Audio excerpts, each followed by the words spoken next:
This is Valley News Live at noon. We begin with new information about a former West Fargo City employee accused of domestic assault. Tim Solberg will be heading to trial next month. Police were called to Solberg's home back in January when officers learned a woman had been assaulted. Court documents say the victim told police that he grabbed her and threw her to the ground, leaving her unconscious. 3 children were in the home at the time, and documents also state Solberg became uncooperative while officers tried to arrest him. His trial is expected to start on May 3rd. Solberg is the former assistant city administrator. New for you at noon, a statewide large-scale drug investigation in Minnesota led to 14 arrests in multiple counties. The Cass County Sheriff's Office in Minnesota says $11,000 and a few pounds of meth have been seized so far.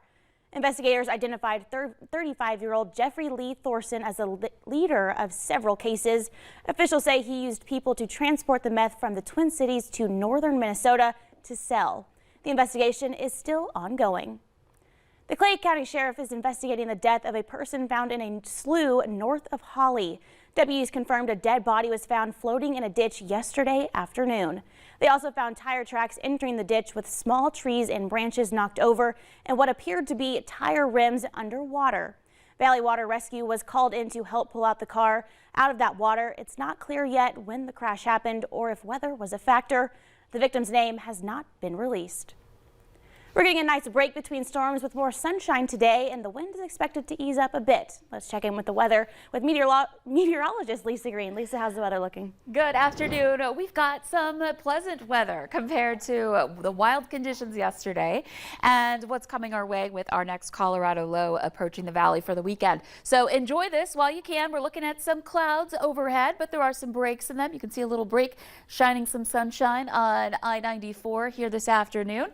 And a look at our temperatures. We're currently at 40 in Fargo with mostly cloudy skies, 34 in Grand Forks, Bemidji only 33. We've got a northwesterly wind that has continued to move in from that direction, and actually it's now turning northerly, and that's a cooling wind. So that's giving us that trouble with warming up, especially when you have cloud cover overhead. It's difficult to see those temperatures rise much. So it's going to take a bit, and we are still seeing some wind gusts into the low 20s. That's better than this morning, but still breezy in some spots. A look at your visible satellite picture and radar. There's nothing on the radar to show you really here in the valley.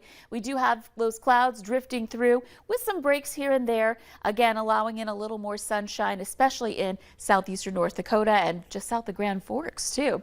Here's a look at our hourly planner. We've got some partly cloudy skies on the way this afternoon. Temperatures that get back into some mid-40s with that easing wind, and a pleasant night tonight. You'll want that coat if you're going to be outside, but we're looking at some quiet, dry conditions.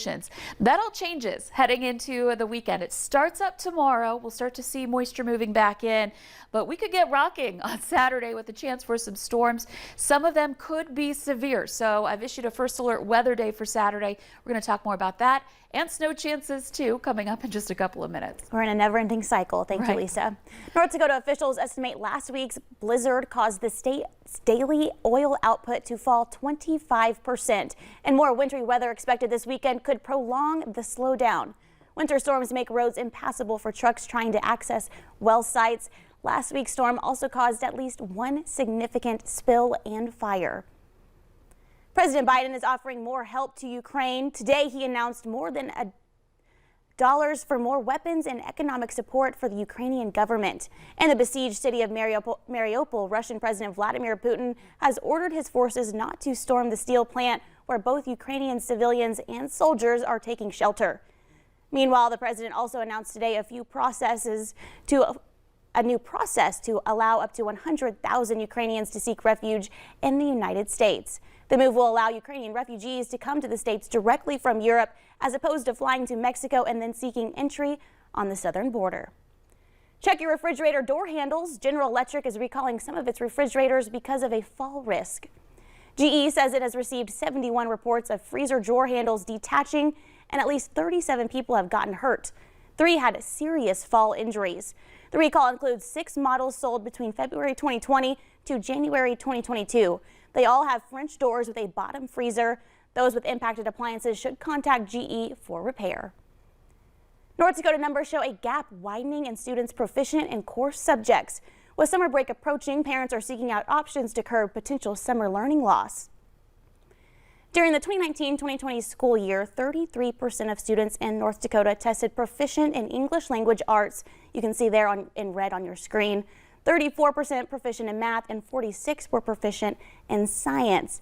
Now, the next school year, when COVID-19 brought major disruptions to the classroom, the number of students proficient in English fell from 33% to 30%.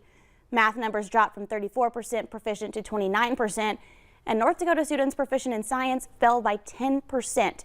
From 46% to 36% of students. Fargo, West Fargo, and Moorhead Public Schools have summer school programs available for all grade levels, depending on your child's needs. In Fargo, registration is now open for now, but it closes May 25th. There are around 2,700 students enrolled in the Fargo Summer School program so far.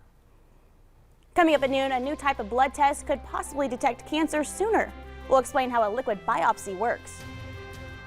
But next, enjoy this nicer weather while it lasts, what the chances are for seeing some rain and a few rumbles of thunder.